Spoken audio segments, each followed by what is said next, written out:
At 91, Sophia Loren finally speaks up about George Peppard in a way that feels less like a revelation designed to shock and more like a quiet act of remembrance shaped by time, perspective, and grace. Loren, whose life has unfolded alongside the golden age of Hollywood and beyond, has rarely been drawn into public reassessments of her past co-stars. When she does reflect on them, it is usually with a sense of balance, acknowledging both the brilliance and the flaws that defined an era when glamour often masked complicated personal realities. George Peppard, remembered by many for his commanding presence and classic leading man looks, represented a particular type of Hollywood masculinity that flourished in the 1950s and 1960s. Loren's reflections suggest that he was a man deeply committed to his craft, intensely focused and at times guarded. She has implied that working with him was an experience shaped as much by professionalism as by emotional distance. Peppard, in her telling, was not someone who wore his heart on his sleeve, and that reserve sometimes translated into a working dynamic that felt formal rather than warm. Loren's comments are notable for what they avoid as much as for what they include. She does not engage in gossip or sensational claims, nor does she attempt to rewrite history. Instead, she frames Peppard as a product of his time, an actor navigating immense pressure to embody a certain image both on and off screen. She recalls how male stars of that era were expected to project strength and control at all costs, leaving little room for vulnerability.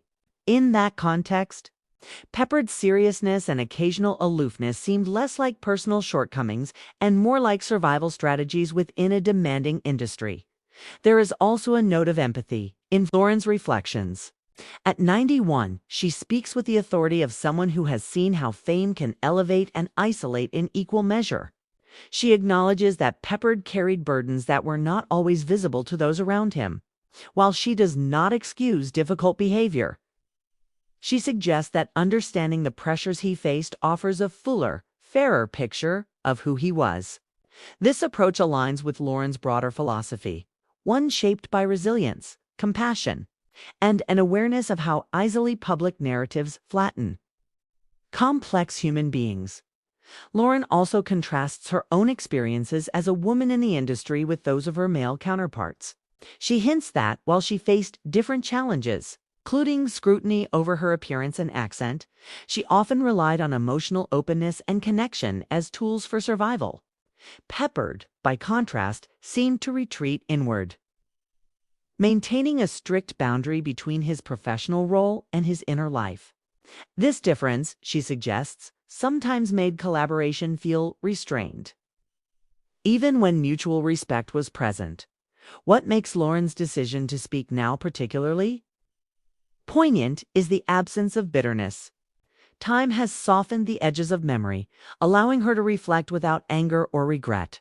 She recognizes that both she and Peppard were younger, shaped by expectations they did not create. Her words carry the sense that if she could speak to him now, the conversation would be gentler, informed by the wisdom that only age can provide. In sharing these reflections, Loren is not attempting to redefine Peppard's legacy but to humanize it. She reminds audiences that behind the iconic images and polished performances were individuals navigating fear, ambition, and vulnerability. Her comments encourage a more nuanced appreciation of classic Hollywood, one that honors talent while acknowledging imperfection.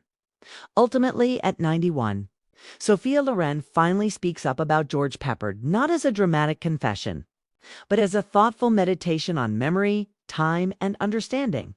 It reflects a woman who has outlived many of her contemporaries and chooses to remember them with honesty tempered by compassion. In doing so, Loren offers a lesson that extends beyond cinema, that the stories we tell about others gain depth when we allow room for complexity, forgiveness, and the quiet wisdom of years lived fully.